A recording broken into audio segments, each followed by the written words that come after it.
Bueno, más repercusiones del paro general de la CGT de la jornada de ayer, claro. Y vamos a hablar en este caso con la única agrupación de empresarios que adhirieron justamente a este paro. Está con nosotros Leo Wilansky, empresario y presidente de la Asociación de Empresarios y Empresarias Nacionales para el Desarrollo Argentino. Leo, ¿cómo estás? Buen día. Muy buenos días, ¿cómo está? Gracias por la invitación. Bueno, adhirieron al paro. ¿Fueron ayer también a la Plaza de los Dos Congresos? Sí, fuimos a la jornada de protesta a la Plaza de los Dos Congresos que convocó la Confederación General de Trabajo y, como bien dijiste, adherimos como institución a este día donde se convoca a reflexionar al Congreso de la Nación sobre qué están impulsando con la ley ómnibus o con el decreto de necesidad de urgencia que, a nuestro entender, perjudica o perjudicará a 50.000 pequeñas y medianas empresas. ¿Qué es lo que más les preocupa en ese sentido de las reformas que se plantean? Y también te pregunto, Leo, si todos los empresarios y empresarias, ¿no?, que agrupa esta asociación estuvieron de acuerdo con parar. Mira, para nosotros fue una jornada de protesta. No tenemos una estructura verticalista que obliga a nuestros asociados a parar o demás. Todos están enmarcados en los distintos sindicatos por sus actividades comerciales, y todos los gremios adhirieron a la CGT, los trabajadores claramente no fueron a Claro. producir. Lo que digo es que lo que más agrede es que hay un cambio de modelo que está proponiendo el Poder Ejecutivo que pone en riesgo sectores económicos donde hoy nosotros trabajamos. Y una cosa es las empresas del Estado, ¿sí?, que el Poder Ejecutivo y en todo caso el Congreso de la Nación determinarán si las privatizarán o no. Y otra cosa son nuestras empresas, que el patrimonio es personal y propiedad de cada actor, que cuando decidió invertir había un esquema de reglas de juego. Y ahora el gobierno de la nación y el Poder Legislativo están planteando un nuevo esquema de reglas de juego. Entonces, ¿dónde queda la seguridad jurídica en primer lugar? Abre todo un escenario a judicializar. Y un segundo escenario es dónde queda la participación de los actores involucrados, porque el patrimonio que se pone en juego es el nuestro.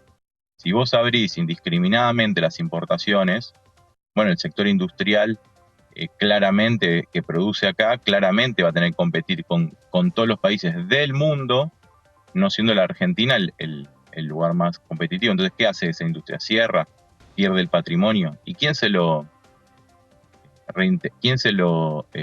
reintegra? ¿Quién le respalda o le asegura todo lo que ¿En invirtió qué, durante tantos años? como empresario, Leo, en qué segmento estás vos de la economía y en qué Textil. te perjudica? Ahí está, en el textil, bueno, Estoy uno que... textil, fabrico camisas para hombres, de vestir para hombres, para marcas.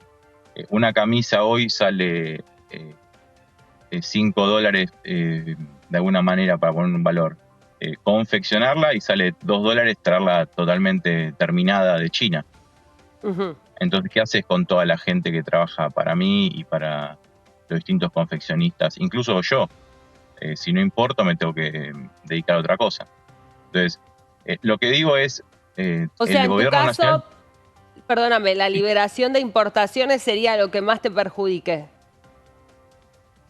y sería una de las cosas que más me perjudique, el incremento de la energía que uso a valores de 800%, también me hace menos competitivo en cuanto a mi estructura de costos. Y así sucesivamente, un montón de situaciones que involucran un cambio de modelo, que yo lo comprendo y no lo reniego. Lo que digo es, las cosas que se ponen en juego por esta transición no pueden quedar a costa y cargo de los actores de la ciudadanía, si es la política la que lo decide. Entonces, por lo menos, haceme parte de esta transición que tenemos propuestas para que este proceso no sea agresivo para con los empresarios pymes. En Europa, cuando se fusionaron todos los países, hubo países que no eran competitivos y se impulsaron medidas políticas de Estado para que esas empresas puedan cerrar con programas de asistencia para después volver a abrir en otros sectores nuevos sin agredir al empresario, que es el sujeto que produce, porque en definitiva es nuestro oficio. Es Claro. como decir, mañana el periodismo se hace todo por inteligencia artificial. ¿Para qué necesitamos a los periodistas?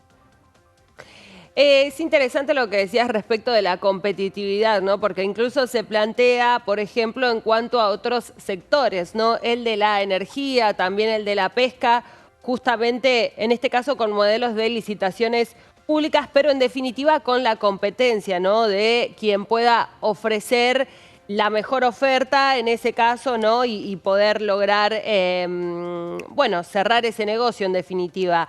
¿No crees que ese sistema podría aplicarse con éxito a las pequeñas y medianas empresas? No, en realidad no se puede aplicar a ninguna empresa, porque la mayoría de las grandes empresas están atadas a negocios relacionados con la regulación pública en el Estado. Todo el conglomerado de energía depende del Estado como inversor, por ejemplo en gas. El gasoducto Néstor Kirchner lo hizo el Estado Nacional. No lo hicieron los empresarios que extraen o transportan o distribuyen o comercializan el gas en el mundo de manera competitiva. O sea, no invierte el Estado, pero ellos comercializan. Bueno, así pasa en todos los grandes sectores. Podemos estar numerando cientos de empresas grandes de más de 1.500 trabajadores para que veamos la realidad de lo que es el capitalismo nacional. Hay un gran sector que está muy vinculado a sectores regulados, Sí. y después se va desgranando justamente en pequeñas, medianas y chicas, que en general las que más compiten son las pequeñas empresas. ¿Qué Porque pasa? yo no dependo de un sector regulado. Si yo no tengo buen precio, a mí no me compran. Ok.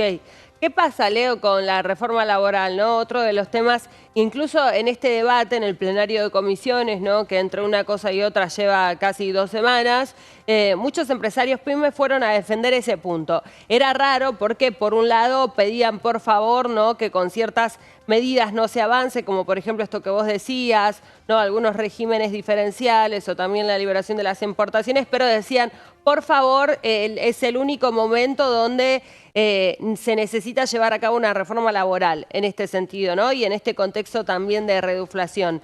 ¿Qué pensás vos de eso? Que nosotros hace 1 año y medio planteamos al Gobierno Nacional y al Congreso de la Nación para crear 100.000 nuevas pymes y 1 millón de puestos de trabajo registrados, 20 propuestas en 5 ejes que se llamaban el Instituto para la Economía Pyme. Y uno de esos puntos es la simplificación impositiva y la simplificación laboral para empresas de menos de 10 trabajadores. Acá lo que hay que entender es que la agenda de las pymes corre por un carril y la agenda de las grandes empresas corre por otro carril distinto. Las grandes empresas quieren la reforma laboral para institucionalizar salarios de $150. ¿Sí? Y la verdad que ese no es el camino para tener un mercado interno vigoroso en términos de ventas. Ahora, nosotros como empresarios pymes, ¿qué decimos? Que la burocracia del Estado se tiene que simplificar. No puede ser que necesitamos un contador para liquidar 3 sueldos, la industria del juicio, que para nosotros no es significativa, pero que hay que ordenar las relaciones laborales ahí. Por supuesto que cuando uno escucha reforma laboral y como empleador te pone en una situación de poder mucho más beneficiosa, es lógico que adhieras y que lo defiendas. Casi todas las cámaras apoyan esa situación, pero de nada va a servir tener grandes ventajas como empleador cuando no tenés mercado donde producir. Así que hay una contradicción en el plan que está planteando el Gobierno Nacional, que para nosotros es parecido a la década del 90 recargado, y que sabemos que terminó con la crisis del 2001. ¿Qué pasa con el nivel de actividad justamente en las pymes? Hay números recientes que ya indican no solamente que durante todo el 2023 se contrajo, sino incluso la medición mensual también el número no los acompaña. Sí, mira, respecto de la situación económica y del sector, yo lo que tengo para decir es que el presidente Milei recibe un país malo, en malas condiciones. Recibe un país con una inflación galopante del 200% anual, con una generación de empleo privado estancada. El presidente Macri perdió 25.000 pymes y el presidente Alberto Fernández perdió 12.000. O sea, no es que Milei recibe un país perfecto y ahora lo está destruyendo o algo por el estilo, sino que la situación que se parte para el análisis de todo este problemón en el que estamos metidos es mala. Hay caída de venta producto de distintas situaciones que viene arrastrando el gobierno anterior, sumado a la devaluación que por supuesto siempre desordena los precios y las cadenas de abastecimiento. Eso va a pasar un par de meses para que se estabilice la situación de las pymes. Lo que vemos nosotros es que han aumentado mucho los precios y cuando esta situación se estabilice vamos a encontrarnos trabajadores con salarios bajos y los costos en general, incluso para nosotros como empresarios, muy altos. Y esa brecha, si no se cierra, y puede ser que nos lleve a un proceso también malo el 2024. La verdad que nadie quiere que le vaya mal al presidente de la Argentina este año. Antes de despedirte, Leo, ¿tenés expectativa de que se puedan modificar los puntos que sentís los perjudican o incluso si están en diálogo con el gobierno nacional, como, bueno, en tu caso, representante también de esta asociación? No abre el canal de diálogo el presidente o su ministro. También es muy confuso quién es el interlocutor, porque teóricamente nosotros